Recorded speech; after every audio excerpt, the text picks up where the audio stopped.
Assalamualaikum warahmatullahi wabarakatuh. Salam dan bahagia. Baik, sebelumnya perkenalkan saya Subai Fatimah, asal perguruan tinggi Universitas Sarjana Yogyakarta Mahasiswa.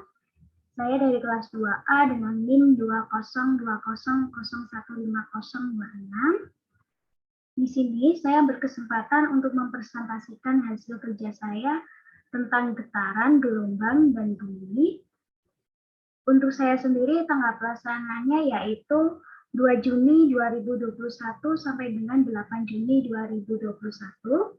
Untuk jam pelaksanaannya yaitu jam 14 WIB sampai dengan selesai. Di sini saya juga mempunyai jadwal pelaksanaan. Untuk kegiatan 1, mendownload file LKM di Google Classroom, kemudian memahami dan mempelajarinya. Kedua, menyiapkan alat dan bahan untuk praktikum. Ketiga, melakukan kegiatan praktik sesuai dengan prosedur kerja yang sudah tertera di dalam LKM. Keempat, mengerjakan kegiatan 1. Kelima, mengerjakan kegiatan 2. Keenam, melengkapi LKM bagian diskusi dan kesimpulan. Ketujuh, mempresentasikan LKM menggunakan aplikasi Zoom Meeting. Dan untuk yang terakhir yaitu mengunggah video presentasi pada channel YouTube pribadi. Pada praktikum ini kita juga terdapat tujuan. Apa saja tujuannya? Yang pertama, menentukan besarnya frekuensi getaran pada bandul sederhana. Yang kedua, mengukur intensitas bunyi yang dihasilkan pada kebisingan. Yang ketiga, menghitung taraf intensitas bunyi. Di sini juga terdapat alat dan bahan yang kita perlukan. Apa saja alat dan bahannya? Ada tali kenur atau senar. Di sini saya menggunakan senar. Ada bandul timbangan atau batu kerikil, dan di sini saya menggunakan batu kerikil. Kemudian penyangga, busur, penggaris, stopwatch, alat tulis, sumber bunyi, dan aplikasi soundmeter. Jadi kita harus mendownload terlebih dahulu ya teman-teman aplikasinya. Selanjutnya, kita akan membahas tentang prosedur kerjanya. Pada kegiatan 1 yaitu menghitung frekuensi getaran pada bandul sederhana. Langkah yang pertama yaitu siapkan alat dan bahan yang diperlukan dalam kegiatan praktikum. Yang kedua, ikatlah beban pada tali sehingga panjang tali ke beban menjadi 10 cm seperti pada gambar di bawah ini. Bisa kita cermati bersama ya teman-teman, seperti ini gambarnya. Yang ketiga, tariklah beban ke samping kiri sepanjang 10 derajat. Kita bisa mengukurnya menggunakan busur ya. Yang keempat, lepaskan bandul secara bersamaan dengan menghidupkan stopwatch. Itu waktu untuk melakukan 10 kali putaran, kemudian matikan stopwatch. Yang kelima, catatlah waktu yang ditunjukkan oleh stopwatch ketika bandul berayun bolak-balik sampai di titik semula sebanyak 10 kali putaran. Yang keenam, ulangi langkah 2 sampai dengan 5 dengan panjang tali yang berbeda, yaitu 15 cm dan 20 cm. Yang terakhir, tidak lupa juga catat waktu yang ditunjukkan oleh stopwatch menggunakan hasil pengamatan kegiatan 1. Jadi langkah kegiatan 1 ini nanti digunakan untuk kita dapat mengerjakan pada pengamatan kegiatan 1. Pada kegiatan 2 yaitu mengukur intensitas bunyi dengan soundmeter. Yang pertama, siapkan alat dan bahan yang diperlukan, yaitu terdapat aplikasi soundmeter, sumber bunyi, penggaris. Aplikasi ini bisa kita download ya teman-teman di. Sedangkan sumber bunyi dapat menggunakan sumber di sekitar Anda seperti dentuman TV atau kulkas, musik dari HP, botol kaca, dipukul dengan mesin cuci, dan lain-lain. Yang kedua, ukurlah intensitas bunyi yang dikeluarkan oleh sumber bunyi dengan jarak 10 cm dari sumber bunyi. Yang ketiga, ulangi langkah 2 dengan jarak sumber soundmeter yang berbeda, yaitu pada jarak 20 cm, 30 cm, 40 cm, dan yang terakhir yaitu 50 cm. seperti pada gambar ini ya teman-teman. Yang keempat, catatlah hasil pengukuran pada tabel hasil pengamatan kegiatan 2. Yang terakhir, hitung taraf intensitasnya. Selanjutnya, tadi kan saya sudah menjelaskan prosedur kerjanya seperti apa. Langsung saja kita ke hasil pengamatan kegiatan 1, yaitu menghitung frekuensi getaran pada bandul sederhana. Untuk panjang tali 10 cm, 15 cm, dan 20 cm. Untuk panjang tali 10 cm, simpangan deragatnya 10, jumlah getarannya 10, waktunya kita dapat 6. Jadi periodenya kita masukkan saja. P per N 6 per 10 yaitu 0,6. Untuk frekuensinya yaitu N per T yaitu 1,667 Hz. Untuk yang 15 cm, simpangan derajatnya 10, jumlah getarannya 10. Untuk waktunya 7 sekon, periodenya 0,7, frekuensinya 0,140.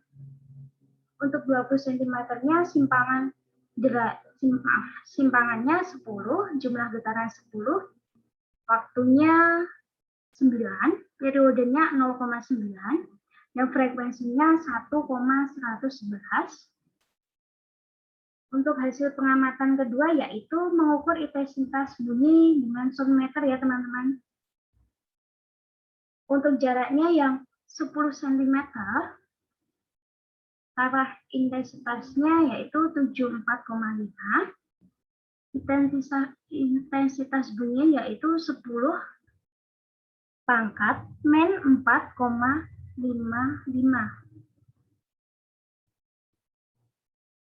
Untuk yang 20 cm yaitu taraf intensitasnya 74,1, intensitas bunyinya 10 pangkat min 4,59. Untuk 30 cm-nya taraf intensitasnya 72,9, intensitas bunyinya 10 pangkat min 4,71. Untuk 40 cm-nya, taraf intensitasnya 72,6, intensitas bunyinya 10 pangkat negatif 4,74. Untuk 50 cm-nya, yaitu taraf intensitasnya 69,8, intensitas bunyinya 10 pangkat min 502. Teman-teman, ini tadi kan taraf intensitas atau TI dalam dB. Apa sih dB itu? dB itu desibel ya teman-teman. Selanjutnya saya akan menjelaskan tentang bagian diskusi. Berdasarkan hasil pengamatan kegiatan 1, buatlah grafik hubungan antara panjang tali dengan periode dan frekuensi dalam satu grafik. Nah, seperti ini ya teman-teman, grafiknya bisa dicermati bersama. Kita dapat buat grafik ini setelah kita melakukan kegiatan 1. Yang kedua, berdasarkan grafik nomor 1, analisislah hubungan antara panjang tali dengan periode dan frekuensi. Sini, hubungan antara panjang tali dengan periode dan frekuensi yaitu panjang tali dengan periode memiliki hubungan yang berbanding lurus, di mana semakin panjang tali, maka semakin besar periodenya. Sedangkan hubungan panjang tali dengan frekuensi adalah berbanding terbalik, di mana semakin panjang tali, semakin kecil frekuensinya. Yang ketiga, berdasarkan hasil pengamatan kegiatan 1, buatlah grafik hubungan antara sudut simpangan dengan periode dan frekuensi. Seperti ini grafiknya, bisa dicermati bersama ya teman-teman. Untuk yang nomor 4 yaitu, berdasarkan grafik nomor 3, analisislah hubungan antara sudut simpangan dengan periode dan frekuensi. Berdasarkan grafik nomor 3, dapat kita ketahui bahwa sudut simpangan yang memiliki besar yang sama dapat menghasilkan nilai periode dan frekuensi yang berbeda-beda, tergantung dengan panjang talinya. Jadi setiap tali itu bisa berbeda-beda ya teman-teman.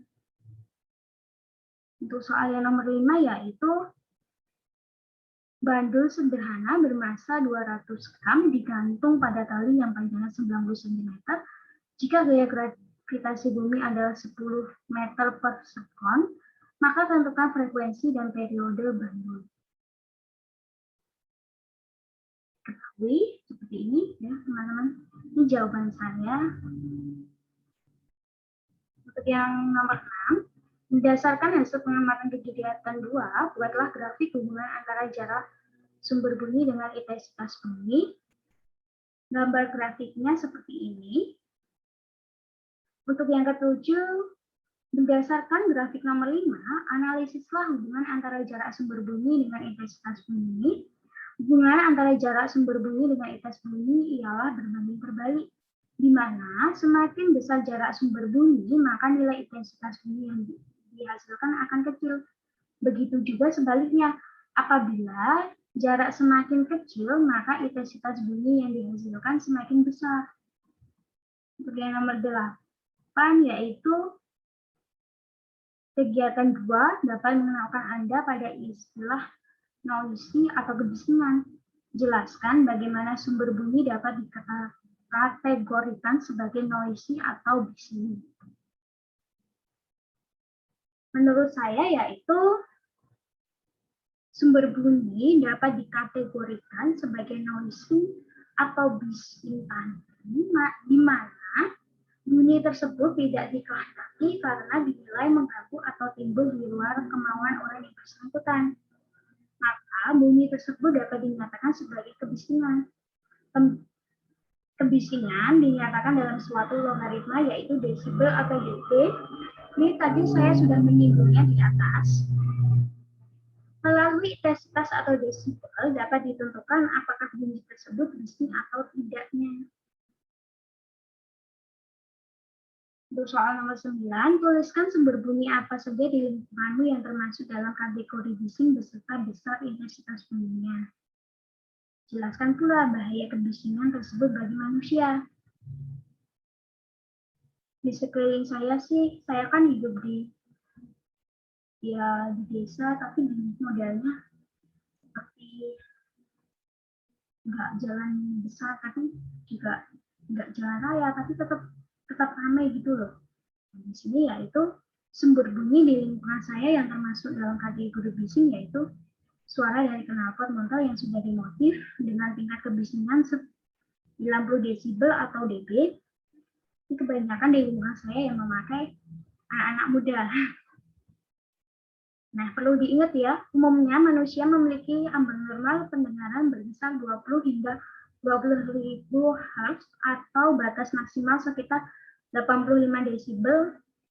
Oleh karena itu, kebisingan yang melebihi batas maksimal akan menyebabkan berbagai macam dampak buruk.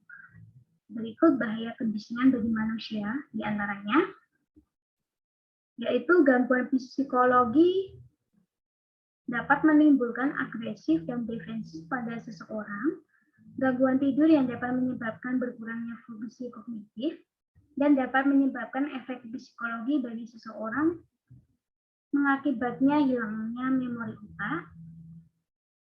Pada gangguan fisiologis terdapat yang pertama tuli, terdapat tuli sementara dan tuli permanen.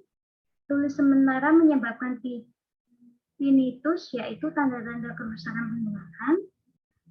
Selanjutnya ada resiko kesehatan, resiko penyakit kardiovaskular karena kebisingan dapat mengaktifkan hormon dan saraf tanggapan yang dapat meningkatkan tekanan darah, dan denyut jantung.